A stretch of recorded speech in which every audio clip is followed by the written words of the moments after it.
everyone.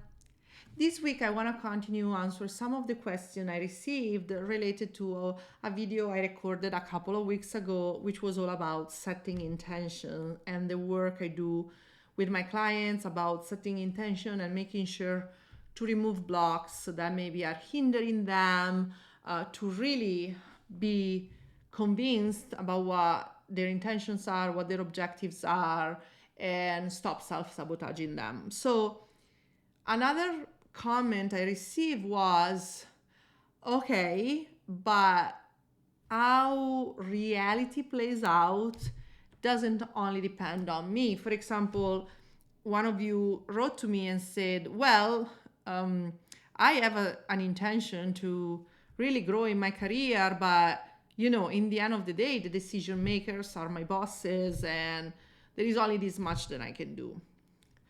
Well, the answer to that comment from my perspective is that setting an intention is not the equivalent of wishful thinking. And actually, setting an intention is an incredible commitment towards accountability. You guys remember when I explained what accountability really means, right? So what I mean by that is that setting an intention means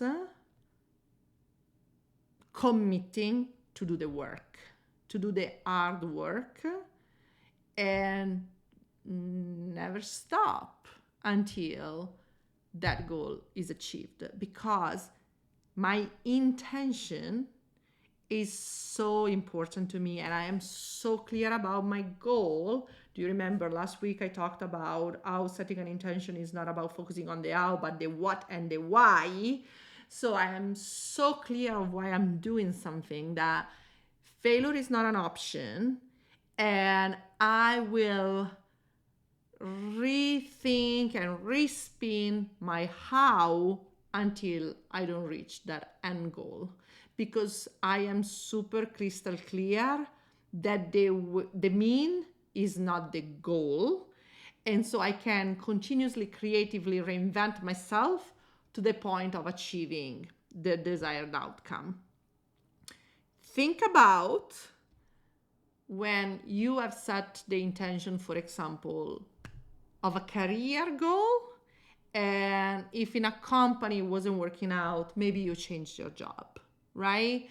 Or things like that. Sometimes the way to get somewhere is not necessarily the one you have imagined at the beginning, but because you are clear on what is your destination, you can detour and still make it there. Maybe later than you expected. Maybe you have to take a narrow road and a more, windy road, right?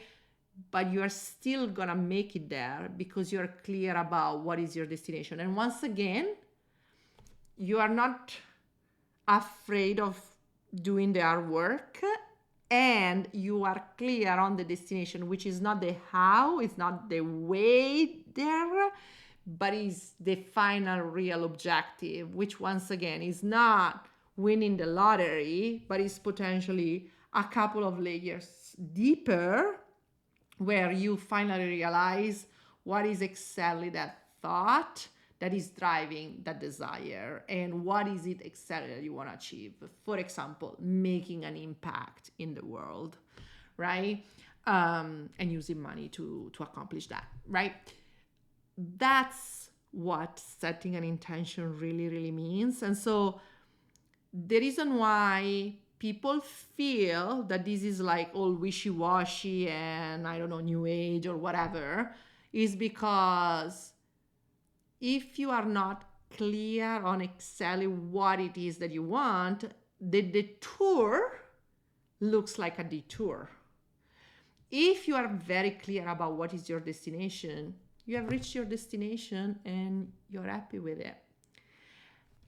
I know it's difficult to talk about these things on a very high level, and this is why this is some very meaningful work that I do with my clients, because even if we talk about careers and, work and professional settings, the reality is that what is in between our ears matters much more than what is outside there. Okay.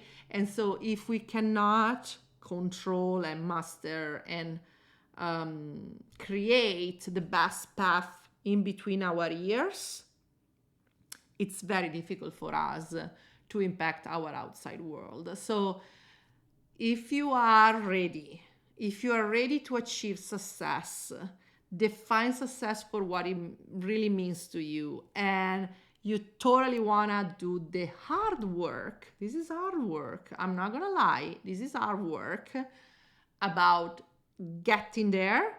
Don't hesitate to reach out.